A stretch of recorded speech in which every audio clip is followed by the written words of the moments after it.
My Lord encompasses all things in his knowledge, so will you not pay heed?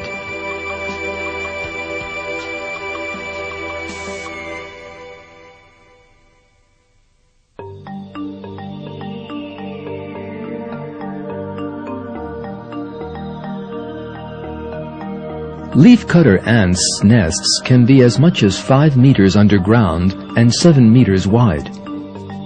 They build hundreds of tunnels and chambers within the nest, and dig and carry out some 40 tons of earth. The architecture of the nest is another miracle of its own.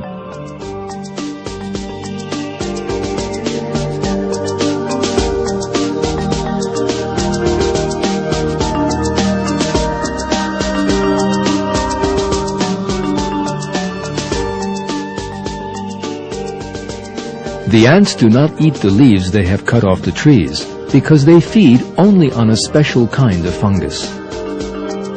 So what do the ants use those leaves for if they do not eat them? The answer is most interesting. They use them as the raw material for agriculture. They grow that fungus by means of that raw material. To that end, they set up hundreds of fungus farms inside the nest. You are now looking at one of those farms. The temperature, humidity, and size of the farms are all carefully regulated by the ants in order to grow the fungus, just like the greenhouses that we use to grow plants all year round.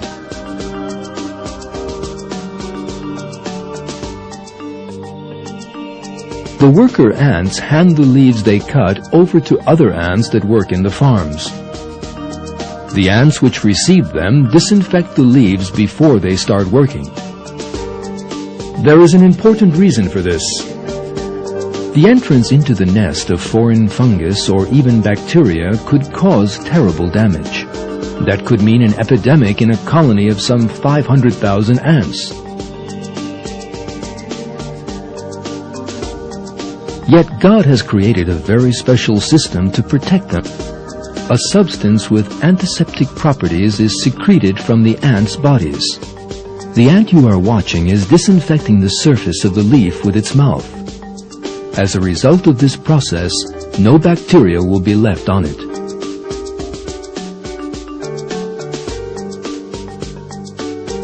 Just like us, ants also fight bacteria. Antibiotics are manufactured in laboratories for this purpose. Yet the antibiotic produced by the ants is much more powerful, and they have been using it for millions of years. Of course, these tiny creatures are unaware of bacteria and antibiotic substances that prevent bacteria from multiplying. Yet thanks to this perfect system that God has created, not one bacterium is to be found either on the ant's body nor in the nest it lives in.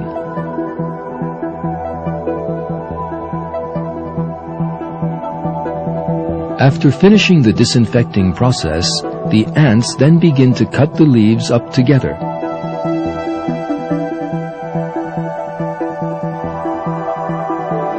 After cutting the leaves up into small pieces, it is then the turn of the very smallest ants to begin work. These ants are just 2 millimeters across, the size of a grain of sand. They spend their entire lives in these small underground chambers. They chew the leaves up into a pulp and spread it on the floor of the production area, making a bed of fertilizer upon which fungus is grown. Within 24 hours, the leaves have entirely lost their green color.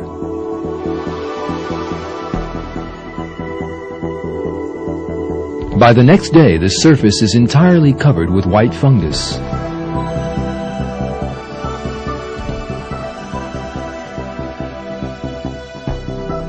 The harvesting begins at once.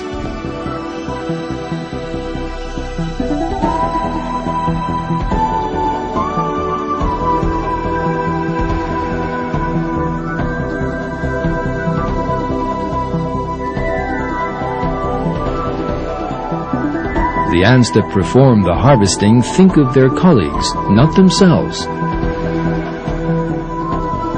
They carry the fungus they cut off the harvesting chambers to the worker ants.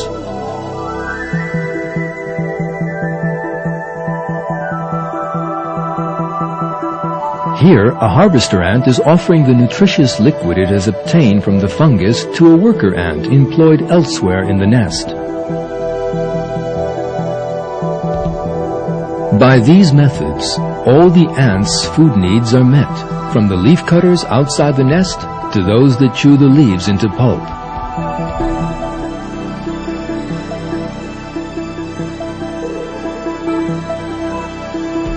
"500,000 ants work continuously in the most perfect harmony and cooperation.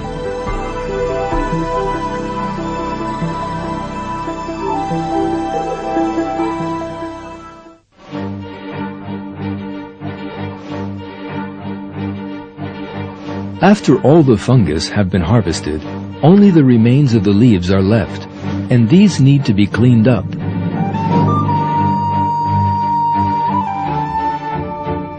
Workers carry out every little bit and leave the production chambers spotless. The leftovers are thrown away some distance from the nest. These hard-working creatures have no concept of rest or complaint.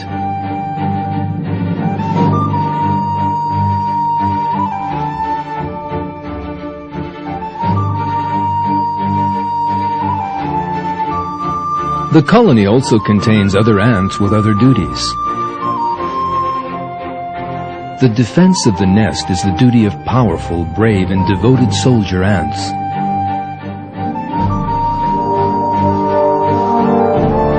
The soldiers rush out, even at the sound of an approaching human footfall.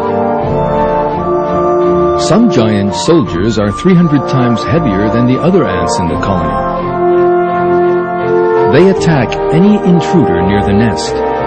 They even bite the shoes and socks of anyone who approaches the nest. Once their jaws are in the flesh of any intruder, they never let go. They do not open their jaws even if other parts of their bodies are damaged, and they give up their own lives for the sake of the colony. There is no doubt that this is an example of great self-sacrifice.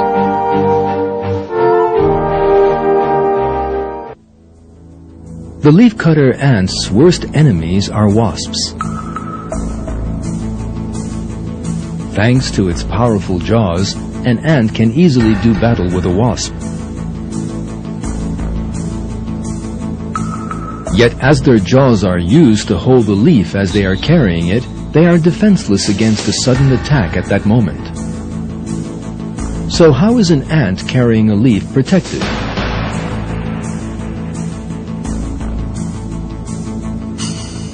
The answer to that question again reveals a tremendous cooperation in the colony. Let us have a closer look at the carrier ants.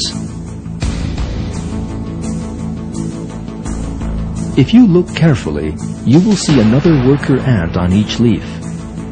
These workers' job is to protect the carrier ants from a possible attack from the air.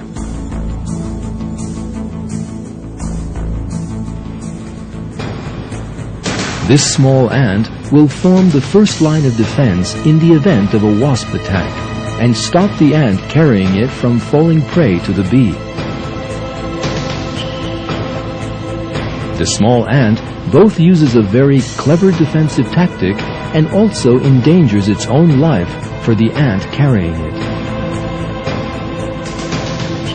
This is clearly an example of great cooperation.